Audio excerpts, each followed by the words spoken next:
Dear learners, hope you're doing great and learning continuously. আজকের ভিডিওতে আমরা শিখতে চলেছি দুটি advanced English sentence structure. So let's get started.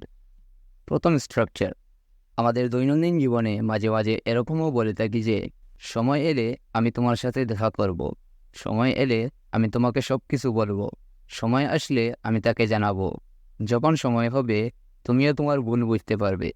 এখানে একটা বিষয় লক্ষণীয় হলো সময় এলে, সময় আসলে কিংবা যখন সময় হবে। এই কথাটির ইংরেজি হলো when the time comes। বাক্য তৈরির জন্য স্ট্রাকচারটি হবে sentence plus when the time comes। এখানে when the time comes সেন্টেন্সের আগে কিংবা পরে যে কোনো জায়গায় আপনি বসাতে পারবেন। চলুন উদাহরণের মাধ্যমে বুঝে নেওয়া যাক। সময় এলে আমি তোমার সাথে দেখা করব, I will meet you when the time comes। সময় এলে আমি তোমাকে সব কিছু বলবো, I will tell you everything when the time comes। সময় আসলে আমি তাকে জানাবো, I will let him know when the time comes। যখন সময় হবে তুমিও তোমার ভুল বুঝতে পারবে, when the time comes you too will realize your mistake। এখন চলুন দ্বিতীয় স্ট্রাকচার দেখে নেওয়া যাক। আমরা প্রায় সময় এরকমও বলে থাকি যে ক্রিকেট খেলা ছাড়া কোনো কিছু ভালো লাগে না, ইংরেজি শেখা ছাড়া কোনো কিছু ভালো লাগে না, ভ্রমণ ছাড়া কোনো কিছু ভালো লাগে না। এই বাক্যগুলোর মধ্যে একটা বিষয় কমন, যা হচ্ছে কোনো কিছু ভালো না লাগা, এবং এর ইংরেজি হবে নাথিং মেক্স ফিল গুড কিংবা নাথিং মেক্স সেন্স।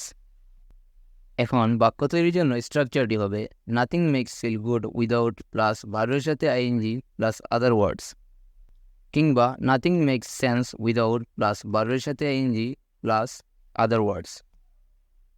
চলো উদাহরণের মাধ্যমে বুঝে নেওয়া যাক। ক্রিকেট খেলা ছাড়া কোনো কিছু ভালো লাগে না, nothing makes feel good without playing cricket. ইংরেজি শেখা ছাড়া কোনো কিছু ভালো লাগে না, nothing makes feel good without learning English.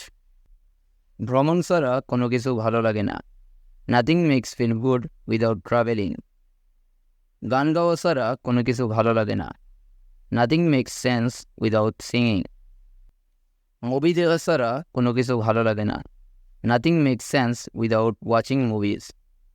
ঘুমানো ছাড়া কোনো কিছু ভালো লাগে না, nothing makes sense without sleeping. আপনাদের প্র্যাকটিসের জন্য স্ক্রিনে দেওয়া এই দুটি বাক্যের ইংরেজি কী হবে তা অবশ্যই আপনারা কমেন্ট করে জানাবেন। See you in the next video. Till then, take care.